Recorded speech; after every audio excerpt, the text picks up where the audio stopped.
കർണാടകയിലെ ഷിരൂരിൽ മണ്ണിടിച്ചിലിൽ കാണാതായ കോഴിക്കോട് സ്വദേശി അർജുനായി ഗംഗാവലിപ്പുഴയിൽ തെരച്ചിൽ അല്പസമയത്തിനകം ആരംഭിക്കും.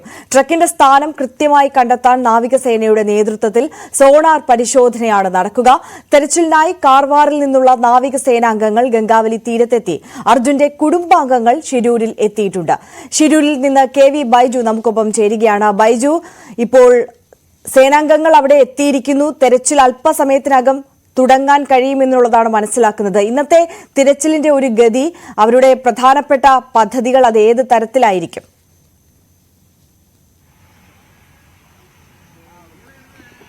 തീർച്ചയായും മാരിയ, ഞാനിപ്പോൾ നിൽക്കുന്നത് ഗംഗാവലി പുഴയുടെ തീരത്താണ്. ഇവിടെയാണ് ഈ നാവികസേന അംഗങ്ങൾ ഈ തെരച്ചിൽ തുടക്കം കുറിക്കുക. ഇവിടെ നിന്നും നമുക്ക് ഇനി ദൃശ്യങ്ങളിൽ നിന്ന് കാണാം, പുഴയുടെ മൺകൂന ഉള്ള ആ ഭാഗങ്ങളിൽ ആയിരിക്കും ആദ്യം തെരച്ചിൽ നടത്തുക. ഇതിൽ ഏറ്റവും പ്രധാനം ഈ ലോറിയുടെ കൃത്യമായ ലോറി ഏത് രീതിയിലാണുള്ളത് ട്രാക്ക് ചെയ്യുന്ന രീതിയിലുള്ള പരിശോധനയാണ് ഇന്ന് നടക്കുക.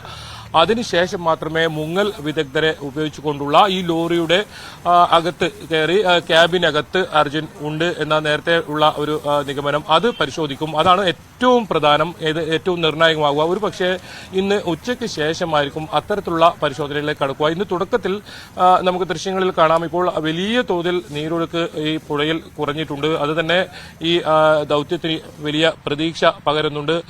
എന്തായാലും ആ മൺകൂനയ്ക്ക് സമീപം മാർക്ക് 4 അവിടെ ലോറിയുടെ ഈ സാന്നിധ്യം കണ്ടെത്തിയത്. നേരത്തെ മേജർ റിട്ടയർഡ് ഇന്ദ്രപാൽ ഉൾപ്പെടെയുള്ള നേരത്തെ നടത്തിയ റഡാർ പരിശോധനയിൽ ലോറി കണ്ടെത്തിയ പ്രദേശമാണ്. അവിടെയാണ് ഇന്ന് പ്രധാനമായും ഇത്തരത്തിൽ ഈ ഒരിക്കൽ കൂടി പരിശോധന നടത്തുക, കൃത്യമായി ലോറി ട്രാക്ക് ചെയ്യുക. അതിനുശേഷം മുങ്ങൽ വിദഗ്ധർ ആ മേഖലകളിലേക്ക് പരിശോധന കൂടുതൽ വ്യാപിപ്പിക്കും. അതിനുശേഷം ഈ ലോറി പുറത്തേക്ക് എടുക്കാനുള്ള ഒരു നീക്കമായിരിക്കും ഉണ്ടാകുക.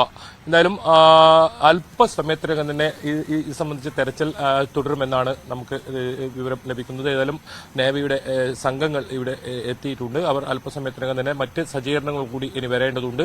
അതെത്തിയാൽ ഈ പരിശോധന ആരംഭിക്കും. എന്തായാലും ഒരു ഇടവേളയ്ക്ക് ശേഷമാണ് ഈ തെരച്ചിൽ വീണ്ടും ഷിരൂരിൽ പുനരാരംഭിക്കുന്നത്. വലിയ പ്രതീക്ഷയോടെയായിരുന്നു ആദ്യമൊക്കെ ഉണ്ടായിരുന്നതെങ്കിൽ അർജുൻ ജീവനോടെ തിരിച്ചു വരുമെന്നൊക്കെ രീതിയിലുള്ള പ്രതീക്ഷ, വലിയ തോതിൽ പ്രതീക്ഷ ഉണ്ടായിരുന്നെങ്കിൽ ഇപ്പോൾ അർജുന് അവസാനമായി ഒരു നോക്ക് കാണാം എന്ന ഒരു ആഗ്രഹം അത് തന്നെയാണ് കുടുംബാംഗങ്ങളും ഒപ്പം കേരളക്കരയാകെ നമുക്കറിയാം തുടക്കത്തിലൊക്കെ വലിയ പ്രാർത്ഥനകളും അത്രത്തോളം വലിയ കാത്തിരിപ്പൊക്കെ ആയിരുന്നു.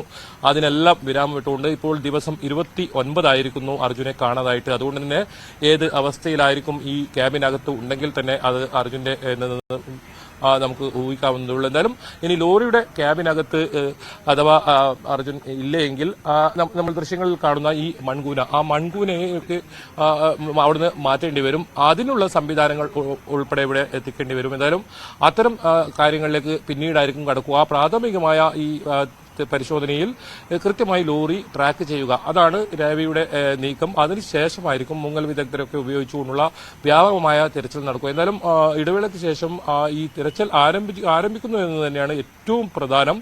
അതെ, ഏറ്റവും പ്രധാനം അതുതന്നെയാണ് ബൈജു. എന്തായാലും കുടുംബത്തിന് സ്വാഭാവികമായും വലിയ ആശ്വാസവും സന്തോഷവും ഒക്കെ ഈ ഒരു ഘട്ടത്തിൽ ഉണ്ടാകും. എന്തായാലും തെരച്ചിലെങ്കിലും പുനരാരംഭിക്കുന്നുണ്ടല്ലോ എന്നുള്ളതിൽ ഇപ്പോൾ കുടുംബാംഗങ്ങളൊക്കെ അവിടെ തന്നെ എത്തിയിട്ടുണ്ടെന്നാണ് മനസ്സിലാക്കുന്നത്. നേരത്തെ നമ്മൾ ജിതിനെയൊക്കെ ബൈജു തന്നെ സംസാരിക്കുകയും ഒക്കെ ചെയ്തിരുന്നു. എന്താണ് കുടുംബം ഈ ഒരു ഇന്നത്തെ ഒരു തിരച്ചിൽ പുനരാരംഭിക്കുന്ന ഘട്ടത്തിൽ പറയുന്നത്? കേരളത്തിന്റെ ഭാഗത്തു നിന്നുള്ള ഒരു സഹായമൊക്കെ അവർ ഏത് തരത്തിലാണ് പ്രതീക്ഷിക്കുന്നത് ബൈജു?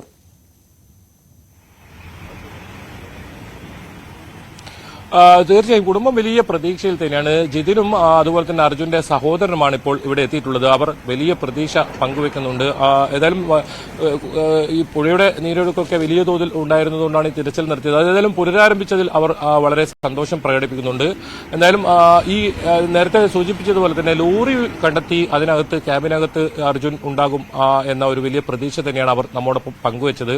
എന്തായാലും അതിൽ എത്രയും പെട്ടെന്ന് സാധിക്കും അത്തരത്തിലുള്ള ഒരു പ്രത്യാശ തന്നെയാണ് അവരും പങ്കുവച്ചിട്ടുള്ളത്. എന്തായാലും ഈ നേവിയുടെ ഈ പരിശോധന അതവർ സ്വാഗതം ചെയ്യുന്നുണ്ട്. ഒപ്പം കേരളത്തിൽ നിന്നുള്ള ഇടപെടൽ അതും അവർ ആവശ്യപ്പെടുന്നുണ്ട്. ഈ മണ്ണൂത്തി കാർഷിക സർവകലാശാലയിൽ നിന്നുള്ള യന്ത്രം ഉൾപ്പെടെ ഇവിടെ എത്തിച്ച് ഈ മണ്ണ് നീക്കം ചെയ്യാനൊക്കെ ഉണ്ട്. അതൊക്കെ ചെയ്യാനുള്ള ഒരു ആവശ്യം അവർ ഉന്നയിക്കുന്നുണ്ട്. എന്തായാലും അർജുനൊപ്പം കന്നഡികരായ 2 പേർ കൂടി ഈ മണ്ണിനടിയിലുണ്ട്. അത് അവരെയും കൂടെ കണ്ടെത്തണം എന്ന ആവശ്യം ഈ കുടുംബം പറയുന്നുണ്ട്. ഒപ്പം ലോറി ഉടമയായ മനാഫ് കൂടി ഇവിടെ ഉണ്ട്.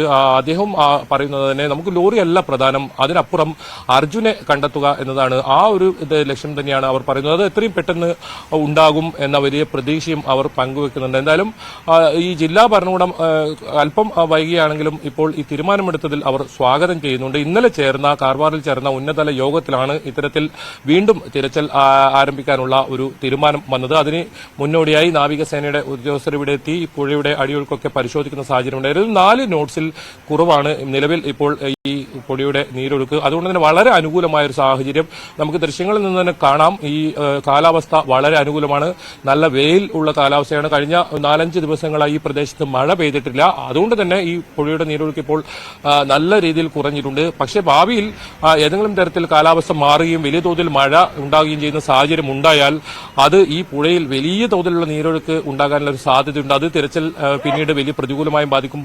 ഈ ദിവസം വൈകുന്തോറും ഇതിൽ ആശങ്ക വർദ്ധിക്കുന്നുണ്ട്. ഇത് അർജുനെ അവസാനമായി ഒന്ന് കാണാൻ പറ്റുമോ എന്ന ഒരു ചോദ്യം. അർജുൻ എവിടെയാണ്, അർജുന്റെ ലോറി എവിടെയാണ്, അർജുൻ ഈ പുഴയിലുണ്ടോ, ഇത്തരം നിരവധി ചോദ്യങ്ങളാണ് ഈ കുടുംബങ്ങൾ ചോദിക്കുന്നത്. അതിൽ ഇതുവരെ അതിനൊരു ഉത്തരം നമുക്ക് ലഭിച്ചിട്ടില്ല. അതുകൊണ്ട് തന്നെ ചോദ്യങ്ങൾക്കെല്ലാമുള്ള ഉത്തരം ഈ ഘട്ടത്തിൽ, ഈ ഒരു തെരച്ചിലിന്റെ ഘട്ടത്തിലെങ്കിലും ലഭിക്കട്ടെ എന്നുള്ള പ്രതീക്ഷ നമ്മൾ എല്ലാവരും പങ്കുവെക്കുകയാണ്. ബൈജു, ഒരു കാര്യം കൂടി, അതായത് തുടക്കം മുതൽ തന്നെ കേരളം വളരെ ഗൗരവത്തോടു കൂടിയാണ് ഈ വിഷയത്തെ നോക്കിക്കാണുന്നത്. കേരളത്തിൽ നിന്നുള്ള ജനപ്രതിനിധികളെല്ലാം അവിടേക്ക് എത്തിയിരുന്നു. ഈ തിരച്ചിലിന്റെ ഓരോ ഘട്ടത്തിലും വിവരങ്ങൾ അന്വേഷിക്കുകയും അതിനൊപ്പം ചേർന്ന് കുടുംബത്തോടൊപ്പം ചേർന്ന് ഷിരൂരിൽ ഉണ്ടാവുകയും ഒക്കെ ചെയ്തിരുന്നു. ഈ ഘട്ടത്തിൽ ഇന്നിപ്പോൾ തെരച്ചിൽ പുനരാരംഭിക്കുമ്പോൾ ഏതൊക്കെ നേതാക്കൾ അവിടേക്ക് എത്താനുള്ള സാധ്യതയാണ് ഉള്ളത്? അങ്ങനെ എന്തെങ്കിലും സൂചന നമുക്ക് ഉണ്ടോ?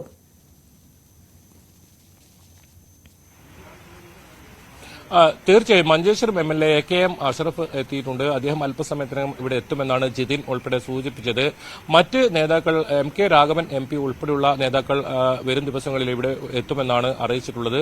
അതോടൊപ്പം തന്നെ മന്ത്രി മുഹമ്മദ് റിയാസ് ഇവിടെ എത്തിയേക്കുമെന്നും കുടുംബം പറയുന്നുണ്ട്. അവർക്ക് അത്തരത്തിലുള്ള ഉറപ്പ് നൽകിയിട്ടുണ്ട്. ഏതായാലും AK ശശീന്ദ്രൻ ഉൾപ്പെടെ ഇന്നലെ ബംഗളൂരുവിലെത്തി മുഖ്യമന്ത്രി സിദ്ധാരാമയ്യയെ കണ്ട് ഇക്കാര്യത്തിൽ തെരച്ചിൽ ഉടൻ ആരംഭിക്കണമെന്ന ഒരു ആവശ്യം ഉന്നയിച്ചിരുന്നു. അതിന് തൊട്ടു പിന്നാലെയാണ് ഇപ്പോൾ ഈ തെരച്ചിലുമായി മുന്നോട്ട് പോകാൻ കർണാടക സർക്കാർ തീരുമാനിച്ചു. ഏതായാലും കർണാടക ഹൈക്കോടതിയിൽ സംബന്ധിച്ച ഒരു ഹർജി പരിഗണനയുണ്ട്. ഇന്നലെ 68ാമതായി ലിസ്റ്റ് ചെയ്തതുകൊണ്ട് തന്നെ ആ ഹർജി ഇന്നലെ എടുത്തിരുന്നില്ല. അത് മറ്റൊരു ദിവസം മാറ്റിവെക്കുന്ന സാഹചര്യമാണ് ഉണ്ടായത്. അതിന് ദിവസം ഏതാണെന്ന് കൃത്യമായി ഇനി വരാനുണ്ട്. എന്തായാലും അത്തരത്തിൽ വലിയ സമ്മർദ്ദം കർണാടക സർക്കാരിന് മേലുണ്ടായി എന്നത് തീർച്ചയാണ്. അതുകൊണ്ട് തന്നെയാണ് വളരെ പെട്ടെന്ന് കാലാവസ്ഥ അനുകൂലമായ ഒരു സാഹചര്യത്തിൽ തന്നെ ഈ തെരച്ചിലുമായി മുന്നോട്ട് പോകുന്നത്. ഏതായാലും AKM അഷറഫ് MLA അല്പസമയത്തിനും ഇവിടെ എത്തുമെന്നാണ് അറിയിച്ചിട്ടുള്ളത്.